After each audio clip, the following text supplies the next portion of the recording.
हम अब बोले दूसरी बात बताई कि सत्य होए और जड़ होए तो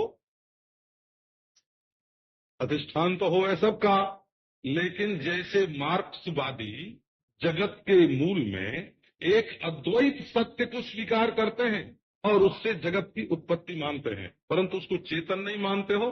अच्छा, जैसे हैकले आदि है और जड़ाद्वैतवादी। ये जो विकासवादी दार्शनिक बीच में हुआ था ना एक, है डार्विन। हाँ हाँ, डार्विन का गुरु वो केवल दार्शनिक था और डार्विन वैज्ञानिक था। हाँ, वो जंतु शास्त्र को, प्राणी शास्त्र की उत्पत्ति का इतिहास बताता था। तो ब्यौरा बताने वाला डार्विन और मूल तत्व के रूप में जगत का जो रहस्य है अद्वैत सत्ता, परिणामी अद्वैत सत्ता, उसको बताने को तो बोले कि अच्छा सत्यम हो, जगत का तत्व सत्यम हो, सत्यम हो, सत्यम नहीं है बौद्ध, कोई बात। और बोले नहीं, ज्ञानाम, वो ज्ञान चेतन है। ब्रह्म, ब्रह्म सत्य है और चेतन है बोला। तो बोले चेतन ही बोल देते, सत्य काहे को बोला। तो चेतन तो बौद्ध भी मानते हैं, पर चेतन को क्षण ध्वंसी मानते हैं, हर क्षण में मरने मिटने वाला। कि ज्ञानमपि सत्यम, सत्यमपि ज्ञानम, ये ज्ञान स्वरूप हो करके भी अबाध्य है और अबाध्य हो करके ज्ञान स्वरूप है।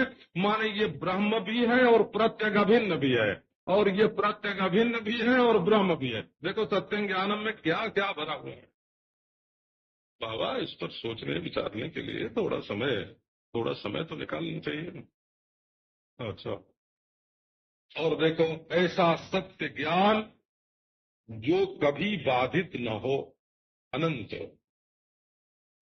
अनंत, देश देश और देशाभाव का अधिष्ठान। ये व्यापकता जो है ना वो ब्रह्म में नहीं होती। ब्रह्म व्यापक नहीं होता।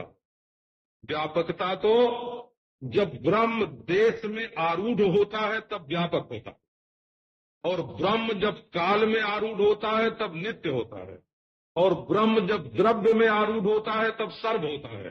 ये देखो, ब्रह्म द्रव्यारूढ़ ब्रह्म का नाम सर्व, कालारूढ़ ब्रह्म का नाम नित्य है, देशारूढ़ ब्रह्म का नाम व्यापक है। परंतु ब्रह्म में न देश है, न काल है और न द्रव्य है।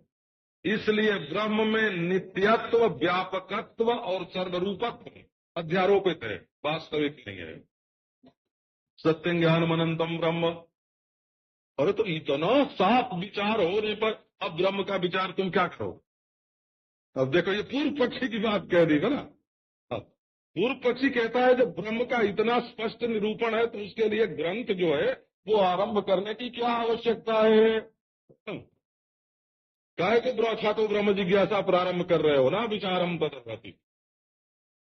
ब्रह्म जो है वो विचारणीय नहीं है। तो वह कोई सोचनीय वस्तु, विचारणीय वस्तु, ब्रह्म विचारणीय नहीं है। बोले अच्छा देखो ब्रह्म ज्ञान निष्प्रयोजन भी है? सिद्ध वस्तु के ज्ञान से। अरे ब्रह्म तो हमारी काल से है ही है, अब भी है, आगे भी होंगे, ब्रह्म भी है, उसके जानने से फायदा क्या है ना। आप देखते हैं, अब उत्तर पक्ष की बात अब प्रारंभ करते हैं। अथा तो ब्रह्म जिज्ञासा। पहली बात तो यह है कि ये सर्वबुद्धि सुगम नहीं है। जो समाधि साधन संपन्न है, हाँ, अर्थी समर्थो विद्वान शास्त्रेण अभिपर्युदस्त, चाहता हो कि हमको ब्रह्म का ज्ञान होवे, चाहे हो। ये बैरिस्टर लोग हैं, जज लोग हैं, बड़े बुद्धिमान होते हैं, परंतु वो ब्रह्म ज्ञान चाहते नहीं, अर्थी नहीं। अच्छा,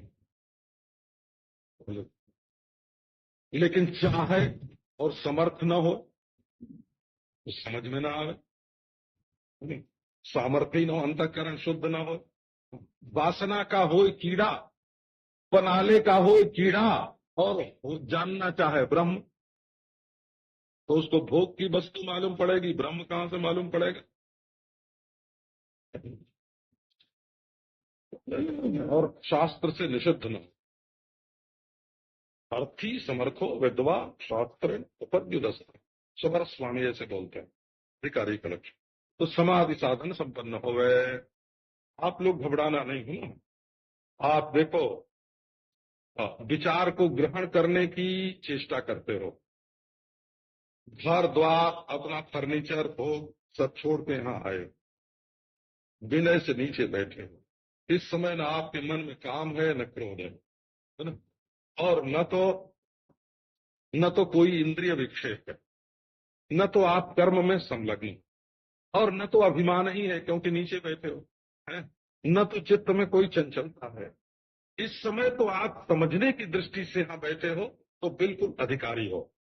अब इसका प्रयोजन देखो, अनर्थ प्रहाण और परमानंद की प्राप्ति। तो अब देखो संदेह कहाँ है।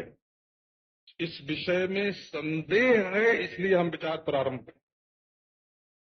संदेह क्या है कि देखो, वेदांत तो कहता है कि आत्मा देश काल वस्तु से अपरिच्छिन्न अद्वितीय ब्रह्म है, और हमको ये मालूम पड़ता है कि हम देह हैं। ये हमारा प्रत्यक्ष है कि नहीं है? हम ब्राह्मण हैं, हम हिंदू हैं, हम मनुष्य हैं, हम पापी हैं, हम पुण्यात्मा हैं, सुखी हैं, दुखी हैं, संसारी हैं, परिच्छिन्न हैं। ये बात तुमको प्रत्यक्ष मालूम पड़ती है कि नहीं? तो वेदांत में कहा कुछ और मालूम पड़ता है कुछ है। देखो वैज्ञानिक कहते हैं, वैज्ञानिक कहते हैं कि सूर्य पृथ्वी से बड़ा, और हमको देखने में सूर्य आंख से पृथ्वी से छोटा मालूम पड़ता है। तो भला ये बड़ा कैसे हो सकता है? ये संदेह है कि नहीं? तो विचार करके देखो तो आपको युक्ति मालूम है कि जो चीज दूर होती है वो बड़ी होने पर भी छोटी मालूम पड़ती है। दूरता की उपाधि से जब हम किसी वस्तु को देखते हैं तब वो बड़ी होने पर भी छोटी मालूम पड़ती है। ये दूरत्व उपाधि है, दूरत्व उपाधि है कि नहीं? सूर्य के अल्पत्व के दर्शन में, सूर्य के छोटा होने में है, दूरता की उपाधि है। तो अब देखो कि प्रत्यक्ष तो ये मालूम पड़ता है कि नाम ही अपना मालूम पड़ता। कोई गाली दे दे हो, एक महात्मा को एक दिन नाम लेकर के किसी ने गाली देना शुरू कर दिया, है ना। समझ लो उनका कुछ नाम होगा ऐसा। हाँ, नाम तो साधु का जैसा होता है आप जानते ही हैं। हाँ, कोई अपरिच्छिन्न आनंद होगा, ध्रुव आनंद होगा, तन्मय आनंद होगा, मृणमय आनंद होगा, है ना। कोई न कोई नाम तो होगा। अरे वो मृणमय आनंद तू ऐसा है, वो मृणमय आनंद तू ऐसा है। हाँ, बाबा जी चुपचाप बैठा। बोले ये बाबा, लोगों ने कहा महाराज आपको गाली दे रही है। बोले अरे नहीं नहीं, हमको गाली दे नहीं रही है, किसी को देती हो। तो आई पास सिर हिलाया। बोले मैं तुमको गाली दे रही हूँ। तो बोले देखा नहीं, हमको कहाँ दे रही है? इसने तो अभी अन्नमय कोष को देखा है, तो ये तो देह को गाली दे रही है, हमको गाली नहीं दे रही है। आप देखो, विचार करके देखो। तो मृण्मय आनंद तो जन्म होने के बाद हुए ना। जन्म होने के बाद नहीं, 25 वर्ष के होने के बाद, है ना। जब सन्यासी हुए तो गुरु जी ने नाम रख दिया मृण्मयानंद, और उसको मेरा नाम मान करके और मैं को मृण्मयानंद मान करके, है वो गाली को अपने ऊपर ले रहे हैं। तो अपने को गाली को अपने ऊपर क्यों ले रहे हैं? अपने को मृण्मयानंद मान करके ले रहे हैं। इसी का नाम अध्यास है। वो इसका नाम अध्यास है। तो अब देखो, श्रुति तो कहती है कि तुम अद्वितीय ब्रह्म हो। हे चेतन, हे चेतन, तुम अद्वितीय ब्रह्म हो, श्रुति कहती है। और हमको मालूम पड़ता है कि हम मृण्मय आनंद है, देहानंद, है ना, देहानंद है। तो अब इनमें से दोनों में से कौन सा ठीक है? ये विचार करो, इन दोनों में से कौन सा ठीक है? बोले जो प्रत्यक्ष है सो ही ठीक है। तो क्यों? अरे ये जीवपना तो धार्मिकों ने बता दिया हो। देखो, ये हमको हिंदू मुसलमान तो बताया, सांप्रदायिकों ने तो हमारी बुद्धि में पूरा भरा गया, इस चीज से हम दुखी हैं।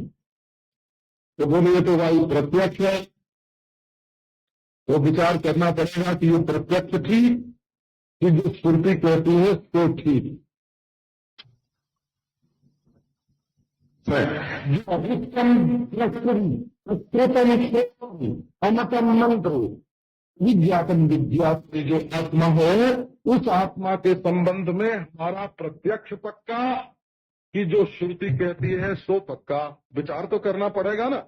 एक बच्चा कह गया श्रुति की बात छोड़ो, है ना, वेदांत की बात छोड़ो, एक बालक कह गया कि तुम ब्रह्म हो, है? तो हमारे प्रत्यक्ष से वो बात जब विरुद्ध पड़ती है तो विचार करने की जरूरत है। एक बालक कह जाए कि तुम्हारे भोजन में जहर पड़ा है, तो खोज करोगे कि नहीं, शोध करोगे कि नहीं, कि खा लोगे उसको?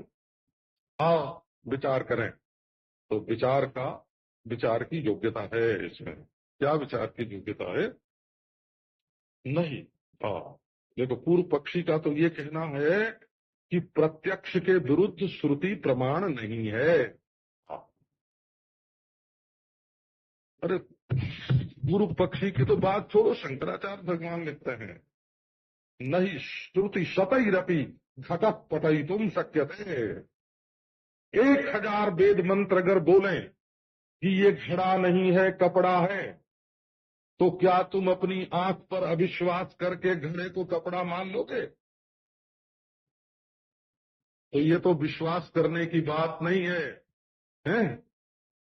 ये तो विचार करने की बात है कि ये जो हमारा आत्मदेव है, ये देश काल वस्तु का साक्षी, देश काल वस्तु का अवभाषक, देश काल वस्तु का अधिष्ठान, ये देश काल वस्तु से अपरिच्छिन्न ब्रह्म क्यों नहीं है?